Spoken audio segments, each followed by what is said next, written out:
Hello, I'm David Breeden. I'm the senior minister at First Unitarian Society of Minneapolis, a historically humanist congregation, and this is Coffee and Wisdom when we think about philosophy and sociology and religion in the United States.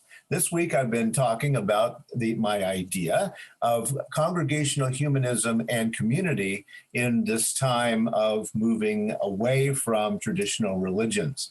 Now, I want to talk a little bit about the history of First Unitarian Society today as an indication of how these things can happen. First Unitarian Society of Minneapolis was officially incorporated in November of 1881. And this was the first minister, Henry M. Simmons, who died in 1905. Henry Simmons was from Madison, Wisconsin. He was a lecturer in Darwin and also a Unitarian minister. So when he came and impressed everyone in Minneapolis with his discussions of Darwin, the people of this little reading group asked him to come and be their minister. And he said, sure, but you have to be a Unitarian congregation. And so they decided to incorporate as a Unitarian congregation. And this occurred in November of 1881. The Articles of Incorporation declare the purpose of the congregation, which is to form an association where people, without regard to theological differences, may unite for mutual helpfulness in intellectual, moral, and religious culture and humane work. All right, very of its time, but let's look at it a little closer. First question of a community is, why do we do this? And what the people of First Unitarian Society said is they were going to unite for mutual helpfulness in intellectual, moral, and religious culture and humane work. Notice that already at this time, they're using the term religious culture, not religions, right? So they're already looking at it from a very sociological point of view. The second question is, who do we serve? Well, they want to serve people without regard to theological differences. Now, if you're going to have a church without regard to theological differences, that's going to be an interesting church, isn't it? And so suddenly atheists, agnostics, apatheists, skeptics, and searchers, and after 1916, people calling themselves humanists become members of First Unitarian Society. But from the very beginning, it was about people without regard to theological differences, a very forward-thinking thing for 1881. Now, it's not just the ministers who make up a congregation, of course. One of the early founders of First Unitarian Society was a woman by the name of Eloise Butler. Now, if you know the Twin Cities, you know that the Eloise Butler Wildflower Garden and Bird Sanctuary is one of the gems of the Twin Cities area, and it was founded by this a member of First Unitarian Society, Eloise Butler. One of the interesting things about the people of First Unitarian Society of Minneapolis is that they've always been very progressive and forward-looking. And so, yes, this is a scientist, a woman scientist in the 19th century. Here's a picture of her the year after FUS was formed in 1882 with Henry Simmons, the minister of First Unitarian Society, and Eloise Butler, and an unnamed person in the middle there. But there they are out on the grounds that still exist today with the Wildflower Garden. So that's part of the idea that is going on with these kinds of congregations. It's where people can go who don't fit in other places. And certainly educated women who wanted to have some kind of career didn't fit in very many places in the 1880s. Unitarian Universalist humanist theologian William R. Jones, who died in the early 2000s, insisted that a humanist congregation ideally contains not just agnostics and atheists, but also people who believe that human beings can solve human problems and that human beings are probably the only thing that can solve human problems. And in theological terms, that is what is known as agency.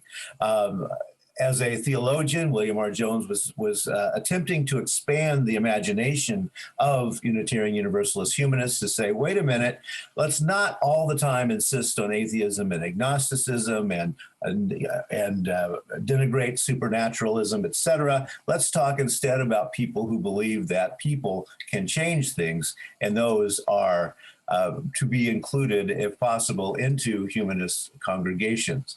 I think that too is a very forward-looking way of thinking about how we can congregate in a largely secular future in the United States.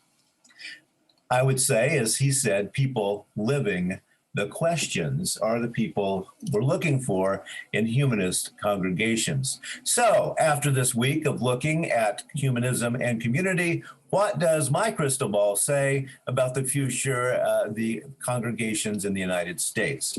And first off, the thing to look at is the political terms of how this is happening. This is very much in the minds of Americans at the moment.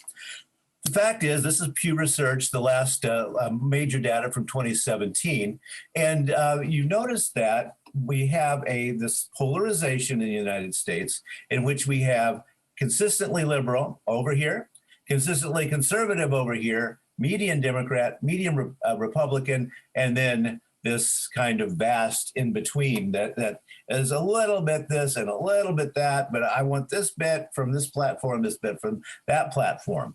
Now, my crystal ball says that this will continue in terms of the polarization politically in the U.S. We also have seen over and over in our research on Coffee and Wisdom that conservative people politically also tend to be conservative people religiously. We do need to remember that politics and religion are not exactly the same in people's minds. But, the old saying is that the United States electorate is a center-right, and this 2017 data certainly shows a larger number of center to the right than to the left. So what's going to happen? Well, the conservative religions, obviously, I think, are going to be thriving over here, and they will be in no way interesting to progressive people. And then we will have the consistently liberal religions and congregations over on the left, and they will not be very interesting to people on the political right. So, and this data shows everywhere, frankly, that people nowadays choose their congregations according to pre-existing political ideas. So it looks to me like there will be fewer and fewer probably Christian liberal churches in the middle, and they are going out of business. As we know, the mainline denominations are disappearing slowly, but probably surely.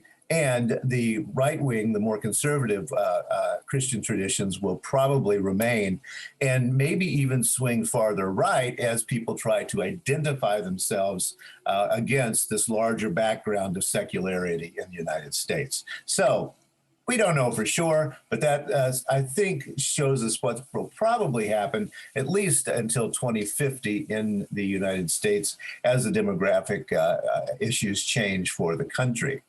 Well, thanks a whole lot for listening this week to think about congregating and liberalism and humanism. Like to talk about these things and think it through, and so we consider what's going to happen in the future and how do we get ourselves prepared for that. On Sunday, don't miss assemblies Sunday morning at 10:30 Central Time.